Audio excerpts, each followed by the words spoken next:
back. Today is day 7, I think, of geometry for our unit 2. So today we are going to talk about equality. I'm not going to go over really what we did yesterday just because Wednesday we will review, so I kind of want to save it all for that. So, but if you do have any questions, please let me know. Okay. So today we are going to start on equality, and this is kind of our algebra, a little bit of an algebra lesson, but it helps you with proving your proofs in geometry a little bit better. It helps you kind of ease into it just a little bit more. Okay, so we're going to talk a little bit of properties of equality. So there's different ways that you can have equality. Okay, it is called, the first one is going to be our addition property. So our addition property tells us that if we have A plus B, if we have A equals B, then A plus C is going to be the same thing as B plus C. Okay, that is my property of addition. My subtraction property, same thing, pretty much. If A is equal to B, then A minus C is going to be the same thing as B minus C. Okay. The multiplication property of equality, so multiplication property.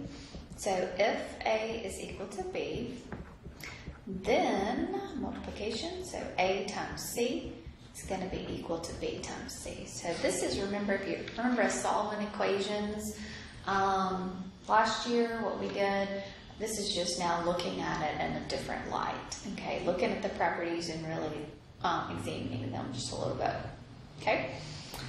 The division property of equality tells us that if A is equal to B, then A divided by C is the same thing as saying B divided by C. Remember, equality, what you do to one side, you do to the other side. Okay? So, the distributive property, so if A times B plus C, okay, then A times B plus C is going to be equal to A times B plus A times C.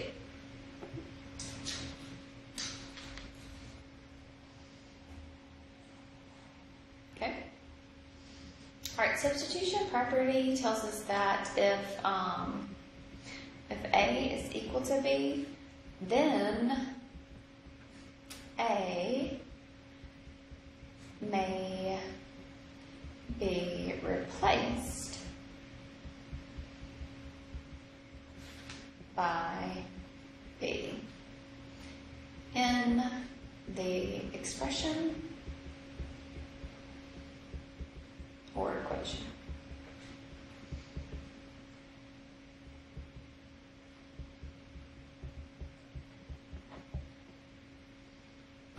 Okay, so substitution property is basically substituting it in. Okay.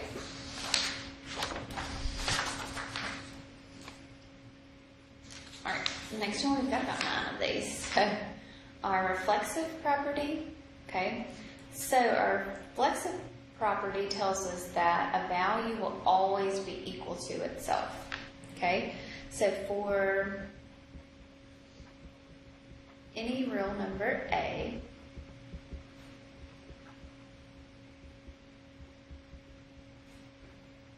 okay, A will be equal to A, right? Okay, a value always will equal itself. Okay, symmetric property is just changing it. So if A is equal to B, then B is equal to A. Okay, so remember, a lot of times I've told you, like if we got 4 equals X, to flip it around and say X equals 4. Okay, that is the symmetric property, is how you want to say that. Okay, transitive property, okay, if A equals B and B equals C, then A is going to be equal to a C.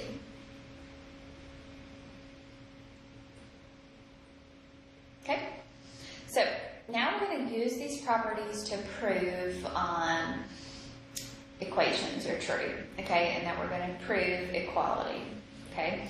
So we're going to use these properties, okay, so use each property to basically justify the steps in solving.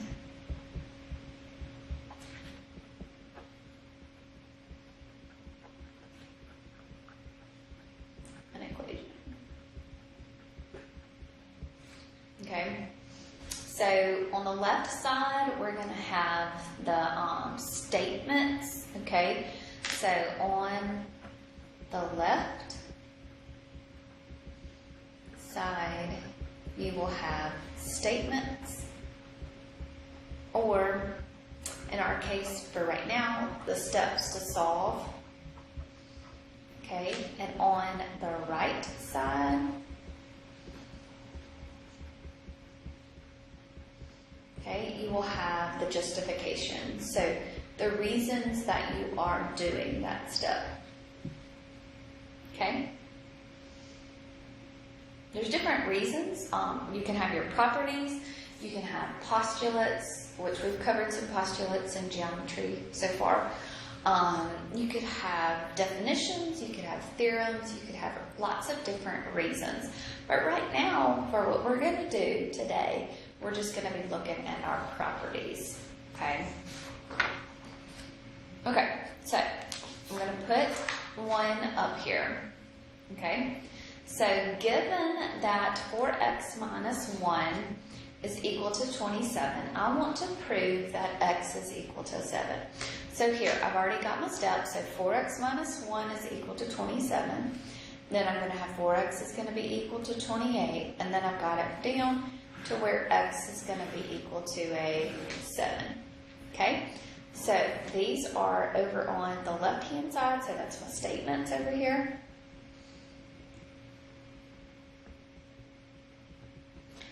And then over here we're going to have my reasons.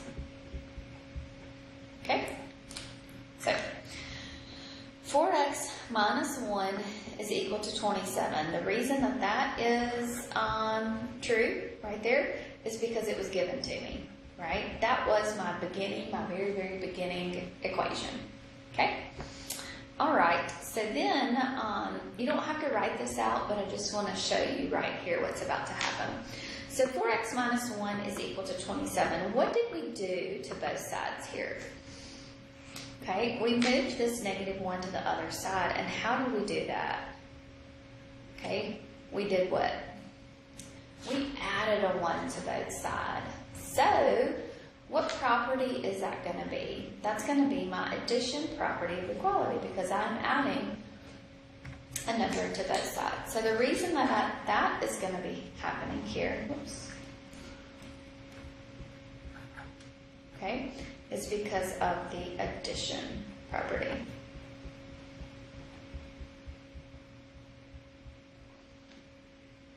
Okay? All right.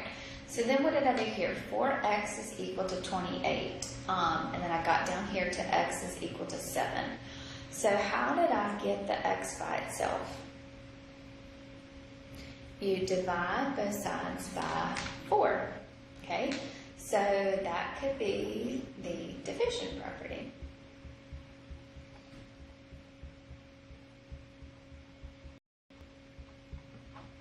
Okay, let's go back here. So over here, with the division property, if I have A is equal to B, then that means A divide both sides by C would be my division property. Okay. All right. I hope that makes sense because this is the start of our proving. Okay, so what I want you to do is I want you to try to do this one for me. Okay, got the left-hand side already done, so now I want you to work through your reasons on the right side. Okay, so the reason here that I have -9 times 2x minus a 3 is equal to 63 is because that was given to me.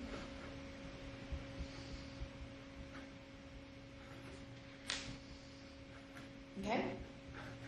Alright, so now, what did I do here? The next step is to distribute, right? So now I'm going to be using the distributive property.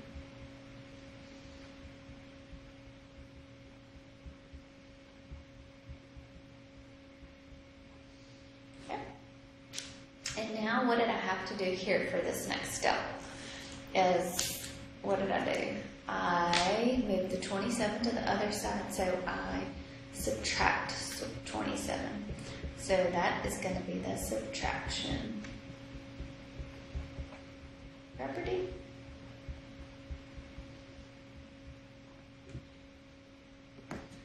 Okay, subtraction property, and then I did what? Divide both sides by -18. Okay, so then this would be the division.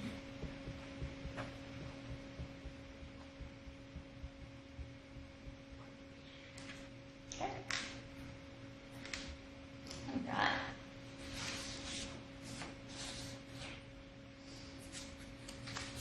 All right, I'll do this one here.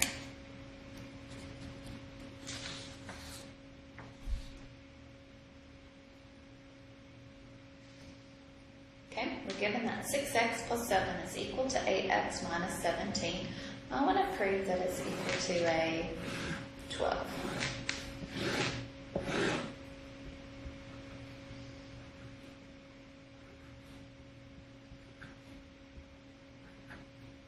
So why did we do each one of these steps here?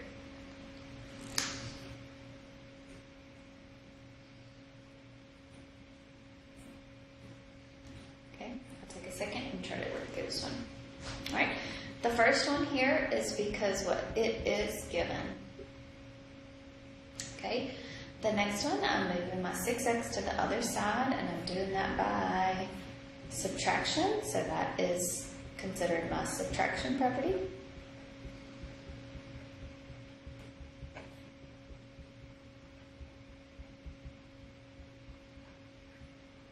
Okay, I'm moving my 17 over by addition, so that is my addition property.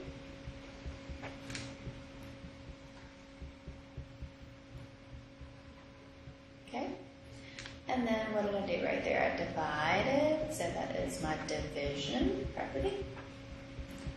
And then remember, we don't like to write it as 12 equals x. We flip it around and say x equals 12. So that is called your symmetric.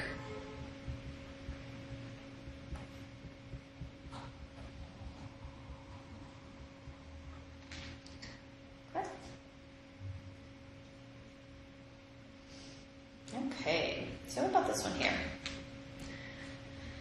So here now I want to actually show the reasons and the statement. So I want to go through it, not have the left-hand side there, okay? So for my statement here, my first statement is going to be always the given, okay?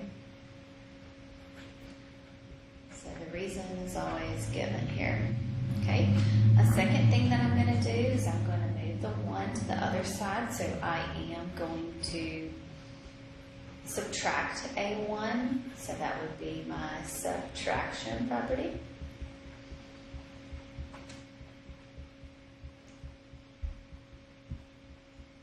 Okay, and my last step is I'm going to divide both sides by 3, so I'm going to get x is equal to -5, so I just proved that, right?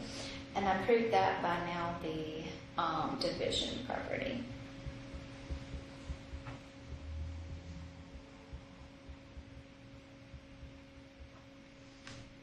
Okay.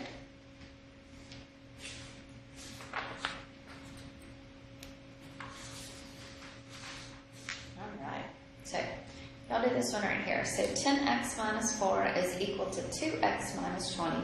I want to prove that that is equal to, that x is equal to a negative 2.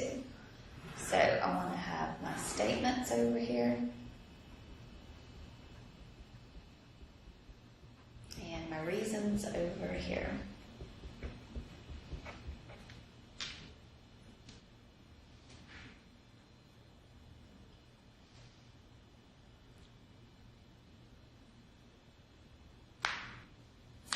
Okay, so first thing, we just write out what was given to us. So 10x minus 4 is equal to 2x minus 20.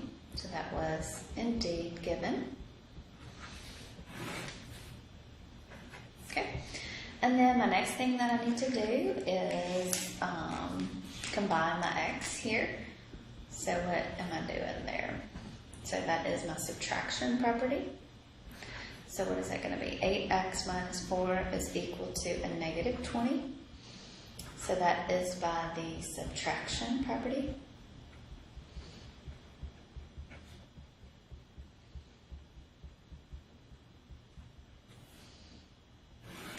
Okay. Next thing I need to do is move the 4 to the other side. So I'm going to add 4, so I'm going to get 8x is equal to a negative 16. So that is the addition property.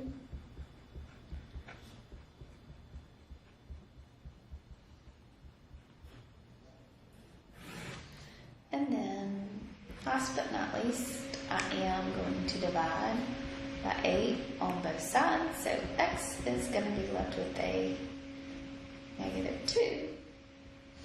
To get there, then we would use the division property.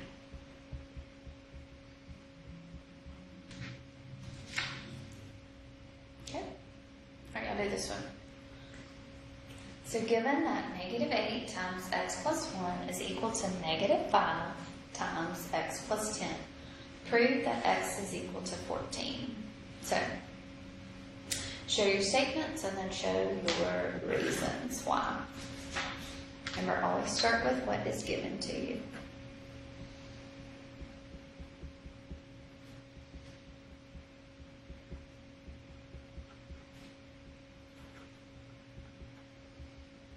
So always start with that.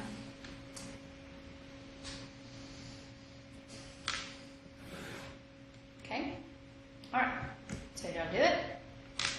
Second step that I'm going to have here is I'm going to multiply negative 8 times x.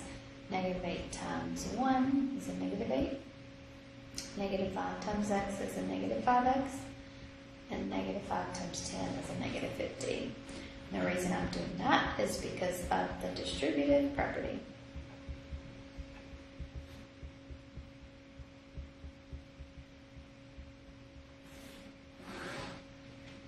Okay? Okay, next thing I need to do is move the 5x over to the other side. Okay, so I'm doing that with the addition property. Right, so negative 3x minus an 8 is equal to a negative 50.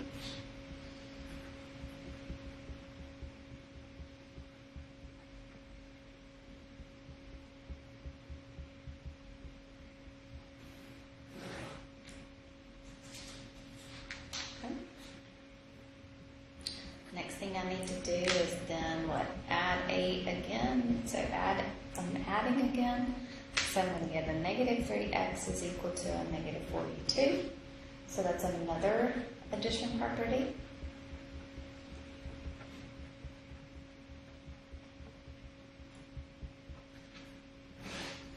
Okay, and then last but not least, I'm going to divide both sides by negative 3. So I'm going to get x is going to be equal to a positive 14. And that is by the division property.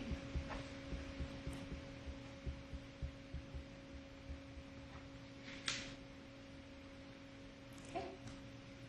All right, so that is the equality. So you should have some homework there. You've got about 14 questions in your homework. So do all that. And I also want you to name that property. So there's a little worksheet that you need to go through and make sure that you understand what the property actually represents. So if you have any questions, please let me know. You'll have a great day.